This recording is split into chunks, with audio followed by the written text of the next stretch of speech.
La question de savoir si nous sommes ou non seuls dans cet univers est une question à laquelle tout le monde réfléchit un jour ou l'autre. Ce n'est pas surprenant, l'existence possible d'êtres extraterrestres est un concept à la fois fascinant et légèrement effrayant. Mais bien que nous n'ayons actuellement aucune preuve concrète de l'existence d'extraterrestres, il y a eu de nombreuses rencontres bizarres qui pourraient vous faire réfléchir à deux fois sur leur existence, comme les événements incroyablement effrayants qui se sont produits dans un endroit aux États-Unis connu sous le nom de Skinwalker Ranch. Alors accrochez-vous car nous allons nous lancer dans quelques-unes des rencontres extraterrestres les plus crédibles de tous les temps.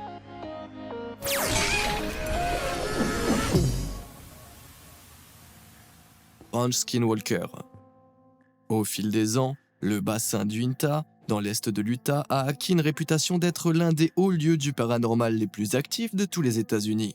Tout, des lumières non identifiées dans le ciel aux étranges figures humanoïdes, auraient été repérées dans la région. Mais de tous les lieux inclus dans cette zone géographique, aucun n'a une réputation comparable à celle du Skinwalker Ranch.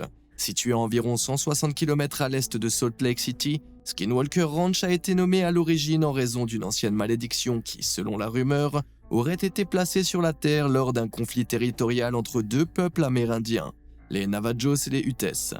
La légende raconte que les Navajos ont invoqué les Skinwalkers, des sorcières capables de se déguiser en animaux, pour tourmenter leurs ennemis et leurs descendants. Au fil des siècles et du départ des autochtones, le Skinwalker Ranch est devenu vers la fin du XXe siècle la propriété de Kenneth et Edith Myers. Le couple est resté discret et n'a jamais signalé publiquement d'activités inhabituelles sur leur ranch.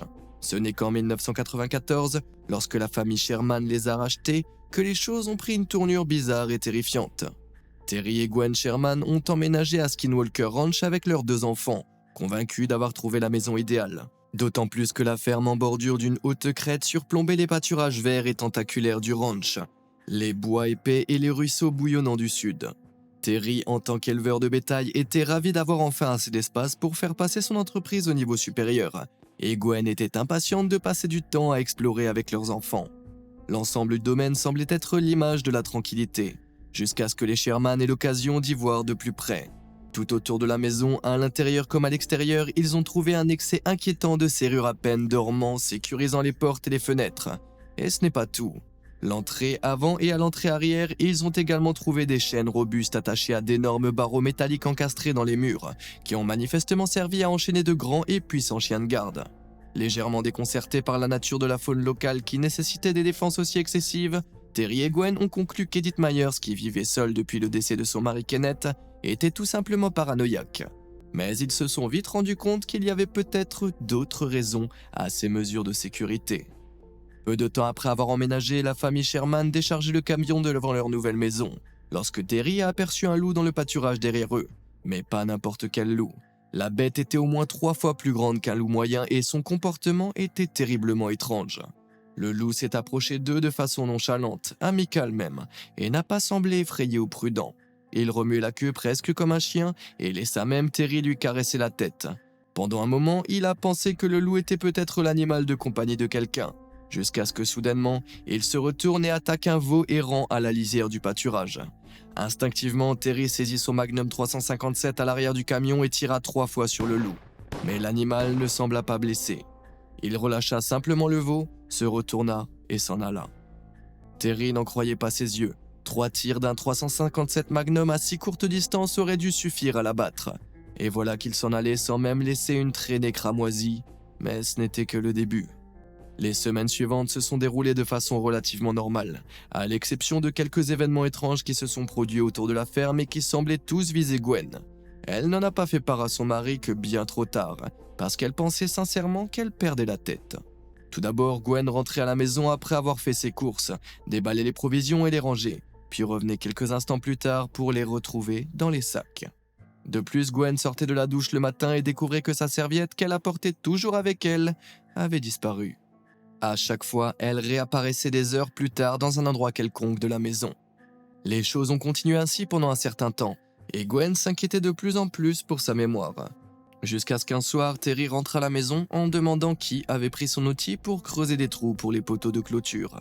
Il l'avait utilisé pour réparer une clôture dans le pâturage et s'était détourné à peine un instant lorsqu'il avait disparu. La famille l'a cherché partout, mais on ne l'a retrouvé que quelques semaines plus tard, pendu à un arbre de l'autre côté du ranch. À ce moment-là, les Sherman commençaient à soupçonner que quelque chose ne tournait pas rond dans la propriété. D'autant plus qu'un soir de la semaine précédente, alors qu'un de leurs neveux était venu leur rendre visite, ils lui ont fait visiter le ranch avant de remarquer d'étranges objets lumineux dans un champ voisin. Pensant qu'il pouvait s'agir de chasseurs non sollicités, Terry et les garçons se sont approchés des lumières. Mais lorsqu'ils entrèrent dans le champ, les lumières décollèrent du sol et voyagèrent sans bruit à travers la cime des arbres jusqu'à hors de leur vue. À l'automne, les lumières sont devenues fréquentes, surtout depuis que Terry avait commencé à transporter son bétail Angus primé jusqu'au ranch. Très vite, la situation s'est dégradée. À l'arrivée de l'hiver, une neige abondante s'abattit sur le ranch et Terry se retrouva à rassembler le bétail égaré à toute heure. Un soir, alors qu'il était à la recherche d'une vache disparue depuis près d'un jour, il remarqua des empreintes de sabots fraîches dans la neige. Il suivit les empreintes sur une vingtaine de mètres dans la forêt et arriva bientôt dans une large clairière. Les traces se poursuivirent au milieu de l'espace ouvert avant de s'arrêter brusquement. La vache n'était nulle part et il n'y avait aucune trace de retour.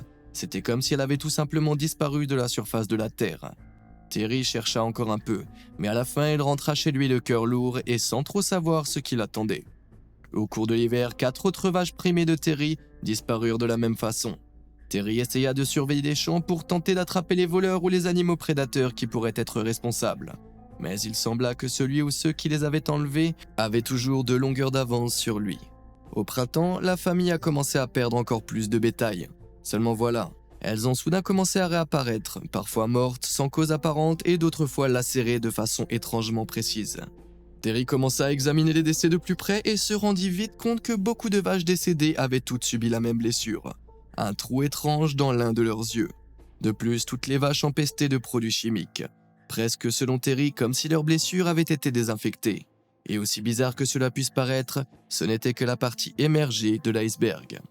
Un matin, Terry s'est réveillé pour découvrir d'immenses cercles de culture sculptés dans ses champs, sans qu'aucun amas d'herbe ou de terre qui aurait pu suggérer l'entrée ou la sortie des farceurs responsables ne soit visible. À une autre occasion, Gwen a affirmé avoir rencontré le loup monstrueux qui les avait accueillis au début de leur résidence au ranch, au milieu de la route une nuit, où il a grimpé sur le capot de sa voiture avant de s'enfuir. De plus, Gwen avait remarqué d'étranges lumières oranges émanant à la fois des arbres et du sol. Elles étaient différentes de celles dont Terry était souvent témoin, car elles étaient plus grandes, plus brillantes et complètement stationnaires. Ce qui semblait exclure certaines explications possibles comme les reflets de lumière de véhicules distants. Bien que étant si isolés, l'explication par les véhicules était déjà très improbable. Cependant, lorsqu'ils ont commencé à remarquer des silhouettes sombres et ombrageuses qui sortaient de ces lumières pour ramper dans les champs environnants avant de disparaître, l'esprit des Sherman s'est complètement détourné de toute tentative d'expliquer ces événements en termes du monde normal. Au lieu de cela, la famille a commencé à considérer les lumières comme des portails, et Terry et Gwen décriront plus tard avoir vu des vaisseaux en forme de disque entrer et sortir de ces lumières au-dessus des arbres. Mais le phénomène le plus actif est celui des orbes, des boules bleues lumineuses qui traversaient les champs la nuit. De la taille d'une balle de tennis, ces orbes ardents harcelaient le bétail en planant sur leur visage avant de passer tout droit devant eux. Pendant un certain temps, les orbes ont semblé inoffensifs jusqu'au jour où 3 des chiens des Sherman en ont poursuivi un. Ils ont grogné, aboyé et les ont suivis dans les arbres. Peu après, Terry entendit 3 cris de détresse suivis du silence. Il se précipita dans les bois à la suite des chiens, mais ce qu'il trouva lui donna la nausée. Sur le sol, il y avait 3 cercles brûlés, chacun avec une tache de glu poilu, graisseuse et de couleur chair au milieu. Les chiens de la famille n'ont jamais été revus. Attristés par cette perte, les Sherman ont décidé qu'ils en avaient assez. Terry et Gwen ont mis le ranch en vente, prêts à s'en aller. Mais ils n'étaient pas encore sortis d'affaires. Lors de leur dernière nuit dans la ferme, les Sherman ont emballé leurs dernières affaires et sont allés se coucher. Lorsqu'ils se sont réveillés le lendemain matin, Terry et Gwen ont été troublés de trouver ce qu'ils ont décrit comme une marque de scoop sur leur pouce droit, comme si un échantillon de leur peau avait été prélevé. Plus étrange encore, leur peau sentait faiblement et inexplicablement le désinfectant, tout comme l'arôme qui avait entouré leur vache morte. Quoi qu'il se soit passé pendant qu'ils dormaient, ils n'allaient jamais laisser cela se reproduire. Les Sherman quittèrent le ranch sans se retourner. Terry ayant déjà raconté son histoire aux journaux locaux, le ranch Skywalker a attiré l'attention de Robert Bigelow, multimillionnaire de Vegas et enquêteur passionné de paranormal, qui a fini par être l'acheteur du ranch. Profondément curieux de comprendre ce qu'il s'y passait, Bigelow a fait venir une équipe de scientifiques à demeure dans le seul but d'enquêter sur les anomalies paranormales du ranch. De plus, Robert a fini par embaucher Terry comme contremaître dans le ranch, et bizarrement, Terry a accepté. Le ranch a ensuite été clôturé et fermé à clé, et des panneaux ont été posés partout pour avertir les gens de ne pas s'approcher. Sous le nom de National Institute for Discovery Science, Robert mit en place une surveillance permanente du ranch, dans l'espoir de faire la lumière sur les allégations paranormales des Sherman. Des mois consécutifs de surveillance ont donné lieu à la publication d'un livre intitulé Hunt for the Skinwalker, Science Confirmed the Unexplained at a Remote Ranch in Utah, dans lequel plusieurs chercheurs affirment avoir été confrontés à des anomalies similaires à celles décrites par les Sherman. Alors ont-ils recueilli des preuves? Pas exactement. L'équipe de Bigelow a fait état d'innombrables problèmes techniques dans ses recherches, et même d'équipements mystérieusement mutilés et déchiquetés. Ils n'ont pas encore partagé avec le public les preuves photographiques qu'ils ont prétendu avoir acquises, ce qui laisse la charge de la preuve insatisfaite. En ce qui concerne les explications potentielles de ces phénomènes, de nombreux habitants s'accrochent encore à la malédiction des Skinwalkers qui auraient été jetés sur la Terre il y a des années, et accusent des créatures surnaturelles qui changent de forme d'être à l'origine de ces événements. D'autres attribuent les phénomènes à des extraterrestres interdimensionnels, dont la présence est rendue possible par la disposition géologique prétendument habituelle de la région. D'autres théories plus terre-à-terre suggèrent que les observations étranges pourraient être des illusions de masse, une forme extrême du pouvoir de suggestion, où les gens se convainquent qu'ils voient ce qu'ils s'attendent à voir. Tout cela alors que les décès des vaches pourraient être attribués à une sorte de maladie ou à des parasites qui se seraient répandus dans le troupeau. Ces mystérieuses disparitions de bétail, quant à elles, pourraient en effet être des prédateurs entièrement naturels, ou des chasseurs cherchant à tirer profit d'une viande de bœuf de première qualité. Mais bien sûr, de nombreuses questions restent sans réponse. Et si rien d'autre n'est fait, le Skinwalker Ranch reste un lieu d'étrangeté authentique, humaine ou autre. La seule question qui vaille la peine d'être posée actuellement est la suivante. Iriez-vous y faire un tour? Si oui, likez la vidéo, et pour non, abonnez-vous. On y est? Ok, passons maintenant à d'autres rapports de rencontres extraterrestres étrangement crédibles. Horreur à Hopkinsville. Le dimanche 21 août 1955, Billy Ray Taylor et sa femme rendaient visite à leurs vieux amis, les Sutton, dans leur ferme à Hopkinsville, dans le Kentucky. À 19h, Billy était en train d'aller chercher de l'eau au puits de la cour arrière lorsqu'il a vu un objet rond et argenté dans le ciel. Il est passé au-dessus de la maison, s'est arrêté en l'air et a semblé plonger vers le sol au loin. Billy s'est précipité dans la ferme pour raconter son histoire, mais personne à l'intérieur ne l'a pris au sérieux. 1 heure plus tard, en plein dîner, l'un des chiens des Sutton se mit à aboyer sans cesse à l'extérieur. Billy et Lucky, les fils aînés des Sutton, se sont rendus à la porte arrière où ils ont remarqué une étrange lueur, au milieu de laquelle ils ont vu une petite créature humanoïde, haute d'environ 1,50 m. La créature avait une tête surdimensionnée avec des oreilles pointues, des bras qui pendaient jusqu'au sol et une peau verte brunâtre qui brillait comme du métal. Terrifiés, les hommes se sont emparés d'un fusil de chasse de calibre 20 et ont tiré sur la créature. Étonnamment, le petit être a tout simplement fait volte-face, s'est redressé et s'est enfui dans l'obscurité. Toujours terrorisés, les hommes remarquèrent alors que les créatures similaires apparaissaient sur le côté d'une fenêtre. Après avoir tiré un autre coup de feu à l'extérieur, ces créatures ont également disparu. À ce moment-là, toute la maisonnée est venue voir ce qu'il se passait, et c'est là que la vraie folie a commencé. L'une des femmes a crié et a pointé du doigt la porte arrière, où une autre créature s'approchait lentement. Billy, ne la voyant pas, est sorti, et alors qu'il se tenait sous le petit toit en surplomb, ceux qui se trouvaient derrière lui ont tous été témoins d'une main ressemblant à une griffe qui s'approchait de ses cheveux. Lucky a tiré un autre coup de feu, blessant presque Billy au passage, et ils ont rapidement verrouillé la porte avant de passer les 3 heures suivantes cachés dans la salle à manger. À 23 h, alors que la voie semblait libre, 11 personnes se sont rendues au poste de police de Hopkinsville, où la police a été laissée dans l'incompréhension la plus totale. Une équipe de policiers a été dépêchée à la ferme, mais à part les douilles de fusil de Lucky, ils n'ont trouvé aucune preuve de l'incident. Mais ils n'ont pas non plus trouvé de preuve d'une consommation d'alcool ou de substances, ce qui rend encore plus déconcertant le fait que 11 personnes différentes aient toutes observé la même chose. Alors, que s'est-il passé? En 2006, Joe Nickell, chercheur principal au Comité international pour les enquêtes sceptiques, a examiné les rapports de police originaux et a formulé quelques théories intrigantes. Nickell a fait correspondre l'observation originale d'OVNI de Billy avec des rapports faisant état d'une petite frappe de météores dans la région, ce qui semblait expliquer cet aspect. En ce qui concerne les petits hommes, il a avancé une explication que l'on retrouve souvent dans d'autres histoires de rencontres avec des extraterrestres, les hiboux. En particulier le hibou grand-duc, dont les longues ailes peuvent facilement être prises pour des bras dans le crépuscule, et dont les oreilles correspondent à celles de petits hommes. Pour ce qui est de leur éclat métallique, Joe a suggéré que les plumes du hibou pouvaient simplement se refléter dans la lumière de la lune.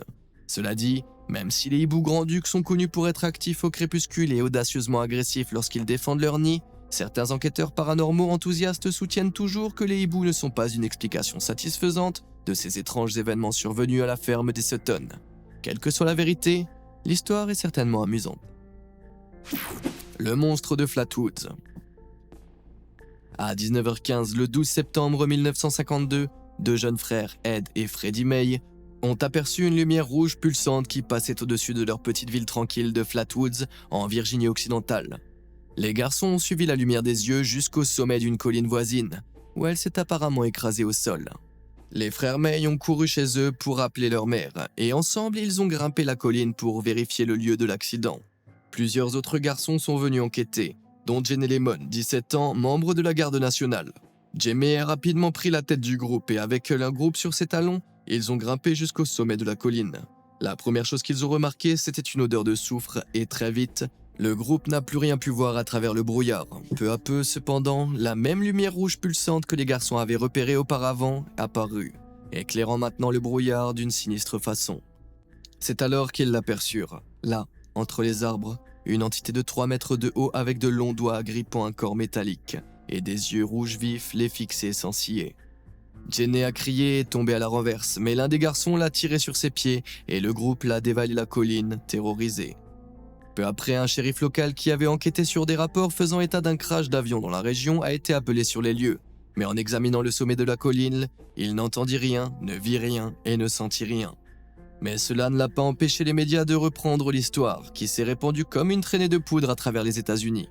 En fait, l'engouement des Américains en 1952 pour les histoires d'extraterrestres pourrait bien être à l'origine de cet incident. Vous voyez, dans les années 50, la plupart des Américains se sentaient très inquiets face à la puissance potentiellement apocalyptique de la bombe atomique récemment inventée. L'Union soviétique avait tenté avec succès une bombe atomique seulement 3 ans auparavant, et par conséquent, l'armée de l'air américaine scrutait régulièrement le ciel à la recherche de bombardiers. Cette menace céleste imparable pesait lourdement sur la conscience publique. Les historiens ont affirmé qu'elle avait eu un impact sur la culture de l'époque, conduisant à des récits fictifs, imaginaires ou autres, impliquant des versions abstraites de cette même peur. Certains ont même affirmé que l'hystérie liée aux ovnis et aux invasions extraterrestres n'était que l'un des symptômes de la folie de la bombe atomique, résultant d'une peur généralisée d'ennemis inconnus technologiquement avancés et horriblement destructeurs. Si l'on ajoute à cela le fait que les magazines Life, la publication nationale la plus populaire de l'époque, avaient publié quelques mois plus tôt un article sur les soucoupes volantes, il est possible que les habitants de Flatwoods n'aient en fait observé des phénomènes naturels à travers une lentille très spécifique, la lentille extraterrestre.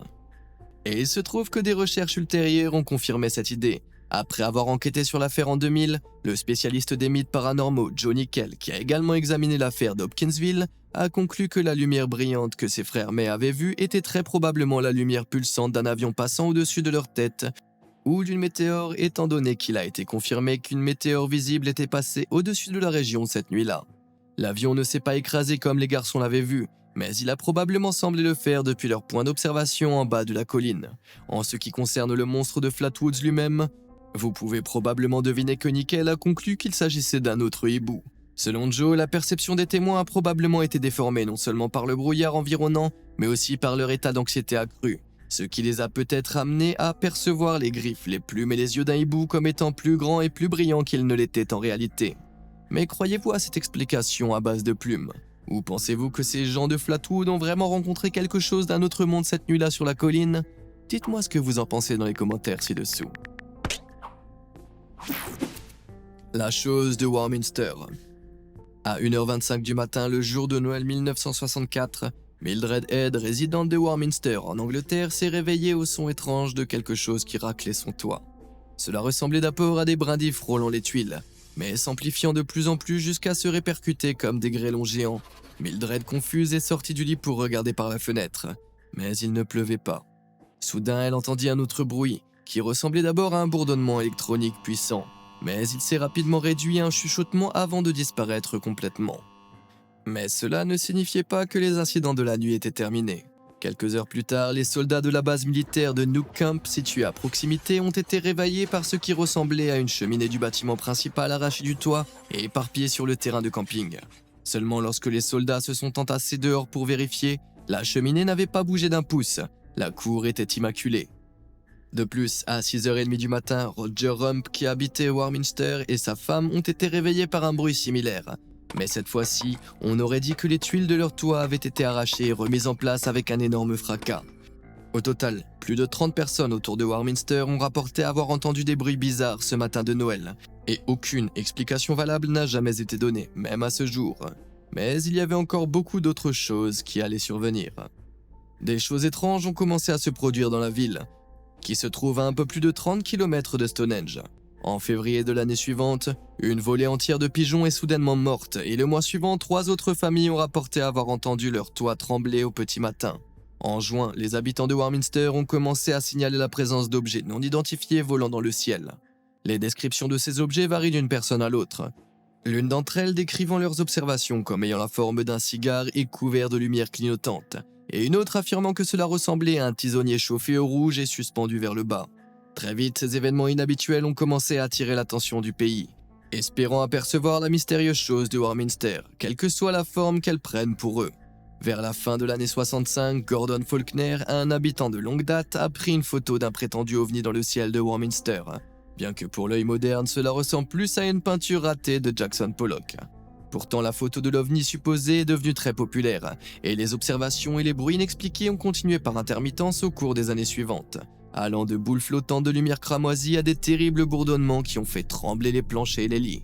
Surtout lorsqu'en 1967, une soucoupe volante a été signalée au-dessus de Clevedon, une ville située juste à l'ouest de Warminster. Cette fois-ci, la soucoupe n'est pas simplement passée au-dessus de la ville, elle a été retrouvée après s'être écrasée au sol.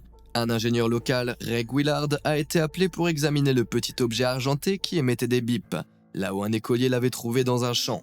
Il a disséqué l'objet mystérieux et a été certainement surpris par ce qu'il a trouvé à l'intérieur.